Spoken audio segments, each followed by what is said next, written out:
கண்டிப்பாக சிரமப்பட்டு சிரமப்பட்டு. எனக்கு ஒரு நல்ல மனைவி அமைஞ்சது கூட எம்ஆர்எஃப் நான் வேலை செய்யறதுனால தான். ஒரு வேலை செய்யறதுனா நான் அவங்க கொடுத்துக்க மாட்டாங்க, ரோடு கொடுத்துருக்க மாட்டாங்க. இன்னைக்கு எங்கள் அம்மா வந்திருக்காங்க. நாங்கள் மொத்தம் கிட்டத்தட்ட 7 பேர். அப்பா இல்லை. இது எம்ஆர்எஃப் தான் தூங்குச்சு. எம்ஆர்எஃப்ல வேலை செஞ்சேன், கன்ஃபார்மான மாமா கல்யாணம் பண்ணி வச்சாங்க. நான் நேராக திருவள்ளூர் வந்தேன். இன்னைக்கு வந்து இப்போ என் தம்பி வந்துருக்காங்க திலகர். அவங்க வந்து பார்த்தீங்கன்னா பிரிக்கால் வந்து வைஸ் பிரசிடென்ட். இன்னைக்கு என் மகள் சரஸ்வதி இருக்காங்க. அவங்க எம்இ படிச்சிருக்காங்க என்ன யூனிவர்சிட்டியில். என்னோட மாப்பிள்ளை வந்திருக்காங்க, மிக சிறந்தவர் அவர். அவருக்கு கிடைச்சதுக்கு என் மகன் டாக்டர்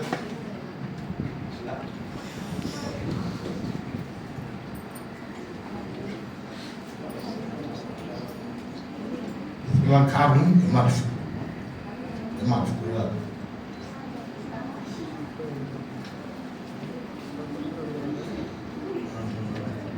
நிறைய பேசணும். வாழ்க்கை நான் ஒன்று சொல்றேன்.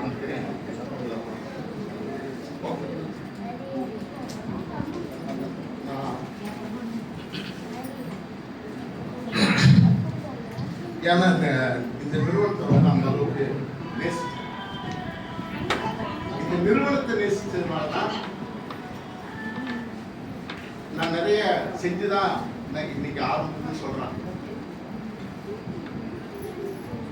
ராமச்சந்திரன் சொன்ன கூட சொன்னார், 50% தொழிற்சங்கம், 50% நிர்வாகம். நான் அதுக்காக வருத்தப்படுறேன். ஏன்னா 50% நிர்வாகமாக சிந்திப்பது ஒன்று தவறு. 50% தொழிற்சங்கமாக சிந்திக்காம இருக்கிறது தான் தப்பு. பொதுவாக வந்து பார்த்தீங்கன்னா அந்த கலெக்டிவ் பார்கெனிங் அப்படின்னா யார்கிட்ட போய் பண்ண போறோம் அப்படின்னா மேனேஜ்மெண்ட் தான் பண்ணணும். வேற யார்கிட்ட பண்ண போறோம்? ஒரு தடவை ஒரு 15 வருஷத்துக்கு முன்னாடி பார்த்தீங்கன்னா ஒரு கம்பெனி வந்து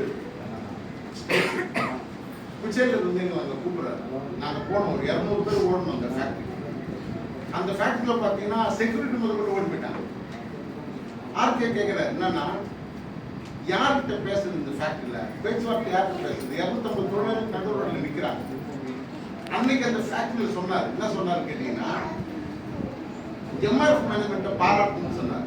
ஏன்னா எல்லா வேலைகள் இருக்கும் போதும் எம்ஆர்எஃப் நிர்வாகம் அந்த ஆலையை இயக்குவதற்கு பல்வேறு முயற்சிகள் செய்வாங்க. ஏன் அப்படின்னா அந்த ஆலை இயக்கணும், முடங்கிடக்கூடாது. ஆர்கே சொல்லுவார், நான் வந்து உண்மையிலேயே பாராட்டுறேன். எங்க சொன்னார் எம்ஆர்எஃப் நேரா திட்டுவார், இன்னொரு இடத்துல வாழ்த்துல. அப்ப அந்த வகையில் பார்த்தீங்கன்னா மிகப்பெரிய போராட்டங்கள்லாம் நம்ம நடத்தி இருக்கிறோம், செஞ்சிருக்கிறோம், எல்லாம் பண்ணியிருக்கிறோம். நிறைய கால மாற்றங்கள் வந்து நம்ம கடந்து வந்திருக்கோம். இன்னைக்கு வந்து திருவொற்றியூரை சுற்றி என்விரான்மெண்டல் பிரச்சனைலாம் நிறைய இருக்கு. சுற்றுச்சூழல் வந்து ரொம்ப நெருக்கடி அதிகமாகுது. உங்களுக்கு தெரியாது, மேனேஜ்மெண்ட் கிட்ட வந்து நம்முடைய அரசு அதிகாரிகள் சொல்றாங்க, இதை ஃபேக்டரி முடிச்சு வேற எங்கன்னா ஃபேக்டரி தொடங்க, ஏன் ஒரே தொல்லையா இருக்கு அப்படின்னு. யாருக்கு ஆதரவா இருக்கணும்? ஒரு அரசு அதிகாரி நமக்கு ஆதரவா இருக்கணும். பட் அந்த அரசு அதிகாரி சொல்றாங்க, எங்களுக்கு தொல்லையா இருக்கு, வெக்கேட் பண்ணுங்க. ஒருவேளை இந்த ஃபேக்டரியை வெக்கேட் பண்ணிட்டா என்ன ஆகும் அப்படின்னு கேட்டீங்கன்னா, நேரடியாகவும் மறைமுகமாகவும் செய்யக்கூடிய 4000 குடும்பங்களோட வாழ்க்கை பாதிக்கும். அதான் முக்கியமான விஷயம். இந்த நிறுவனத்தை வந்து பாத்தீங்கன்னா எம்ஆர்எஃப் திருவொற்றியூர் அப்படின்னா நம்ம ஹெட் ஆபீஸ்ல குறிப்பா நமது திரு சேர்மன் அவர்களுக்கு வந்து ஒரு நல்ல ஒப்பீனியன்லாம் இல்லை. ஒரு மாதிரி ஒரு நல்ல ஒப்பீனியன் இல்லை, அவ்வளவுதான். நம்ம பயாஸ்ட் டயர் வேலை செய்யறோம், உற்பத்தி செய்யறோம். உலகம் வந்து ரேடியல் நோக்கி போகுது, ரேடியல் இருந்து அட்வான்ஸ் போகுது. அப்போ பயாஸ்ட்ன்றது வந்து பாத்தீங்கன்னா இன்னைக்கு 3ஆம் உலக நாடுகள்ல தான் இந்த பயாஸ் டயர் ஓடும் இனிமே.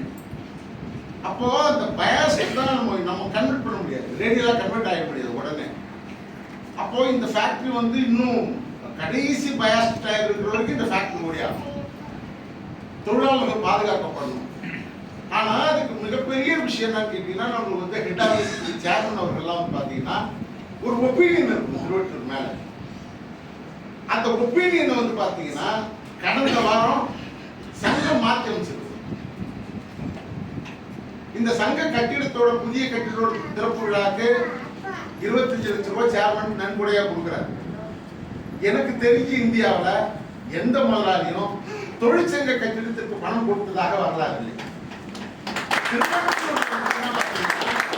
இன்னும் தெரியும், எம்ஆர்எஃப்ல வந்து பாத்தீங்கன்னா 10 ஃபேக்டரி இருக்கு. இந்த 10 ஃபேக்டரியில எந்த தொழிற்சங்கத்துக்கும் ஒரு கட்டணம் கட்டி கொடுத்தது இல்லை, அங்க போனதும் இல்லை. நம்ம சேர்மன் இங்க வந்தார். வந்துட்டு நீங்க ரொம்ப அன்னைக்கு அவர் வந்து உற்சாகமா நம்ம பார்த்துக்கிறோம். எல்லா தொழிலாளியும் கம்பெனி கூட சேர்ந்து அதுக்காக மிகப்பெரிய பாடம் வந்து சங்கம் நிர்வாகிகள் முன்னின்று பண்ணோம். ரொம்ப சந்தோஷமா போனார். நான் விளையாட்டா நம்ம ஜிஎம் சொன்னேன், இனிமே வந்து நீங்க வந்து சேர்மன் போயிட்டு திருவொற்றியூர் தொழிலாளி சரியில்லை, சங்கம் சரியில்லைன்னு சொல்ல மாட்டீங்க. சொல்ல முடியாது உங்களால. ஏன்னா ஒருவேளை நீங்க அப்படி சொன்னீங்கன்னா அவங்க சொல்லுவாங்க, இல்ல அவங்க நல்லா நீங்க தான் சரியில்லைன்னு சொல்றாங்க. அப்போ அந்த ஒப்பீனியனை மாத்திருக்கு சங்கம். ஏன் எதுக்காக அதெல்லாம் பண்ணணும்? சங்கத்துக்கு என்ன தேவை? ஏன் ஒரு முதலாளியை கூப்பிட்டு பெரிய அளவு விழா எடுத்து ஒரு பூ அடிச்சு அதற்கு ஏன் பண்ணணும்? ஏன் அப்படின்னா திருவொற்றியூர் தொழிலகத்தின் எதிர்கால இருப்பு பலமாக இருக்கணும். முக்கியமான விஷயம். ஆக அந்த திருவொற்றியூர் தொழிலகத்தின் எதிர்காலத்தில் பணி செய்யக்கூடிய ஆயிரக்கணக்கான தொழிலாளர்கள் குடும்பங்களின் வாழ்க்கை தரம் நல்லா இருக்கும். அதுதான் முக்கியம். இந்த ஃபேக்டரி வந்து ஆரம்பத்தில் 84 நான் வேலை செஞ்சு 3 வருஷத்துல கன்ஃபார்ம் ஆனப்போ பார்த்தீங்கன்னா அப்பெல்லாம் ஒரு மிகப்பெரிய ஒரு இரிட்டேட்டடா இருக்கும். ஃபேக்டரியோட உற்பத்தி முறை